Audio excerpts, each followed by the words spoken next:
It's just another normal Saturday afternoon. I'm sitting on the front porch and got my cell phone in my hand, and I'm scrolling through a bunch of names that I haven't called or even thought of in years. And it's funny how you can have 100 contacts in your phone and still feel like you're all alone on an island. Truth is, friendship used to be a lot simpler way back when. You had your crew of buddies, your inner circle, so to speak. Cats that you trust your life with, or at the very least, your last beer. I can still remember all those late nights, man, and dumbass kid adventures we go on, helping each other move from apartment to apartment. Or sometimes we just sit there in silence, man, and chill, not even feeling the need to talk. But these days, oh, it's a lot different now. Feels like everybody's went and got their own set of personal problems. Family and work and bills. Seems like friendship took a back burner and gets somehow pushed to the bottom of the pile. But I guess that's how it should be. We're adults now. But it used to be, boy. You could just show up at a buddy's door, man, unannounced, no call, nothing, just show up and you were welcome. Nowadays, though, nope. You got to schedule 2 weeks out to get a damn phone call in. And you know in your heart half the time, one of you guys is going to cancel out before that time comes. But I can still, man, remember back when I was considered the rock, the strong one of the group, the one that everybody looked up to and kind of depended on.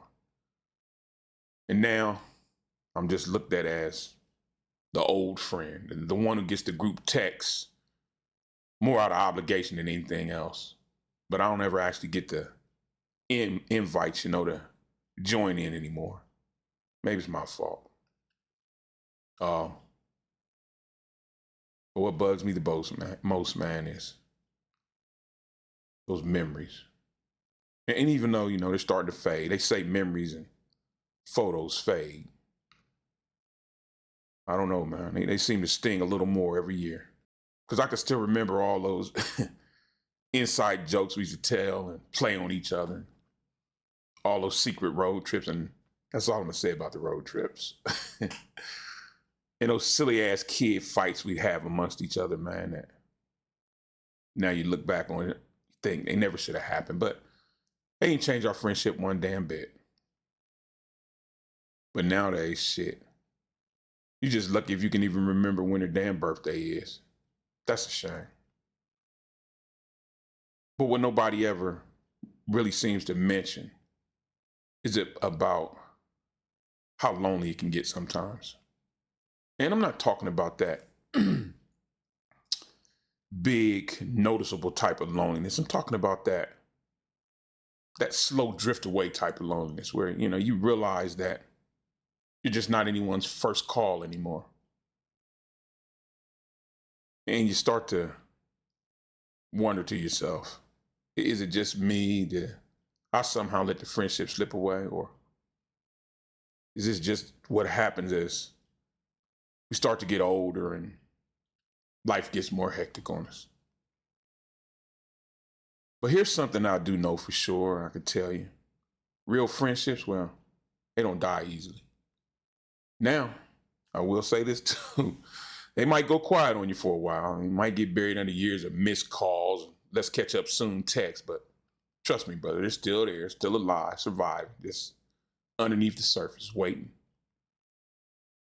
So you just keep showing up and making an effort, even if it's nothing more than a quick text message or check in when you hear they're hurting or need something.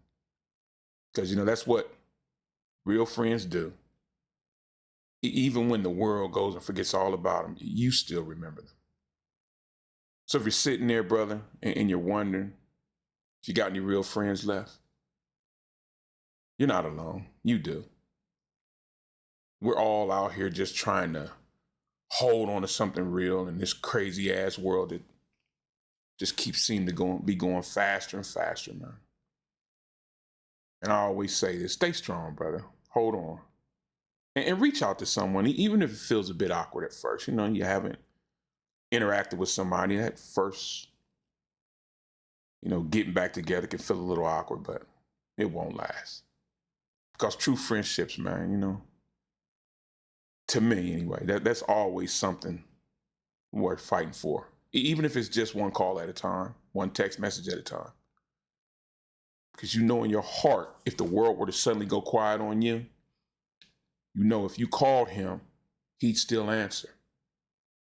Keep that in mind. Unc's words of wisdom.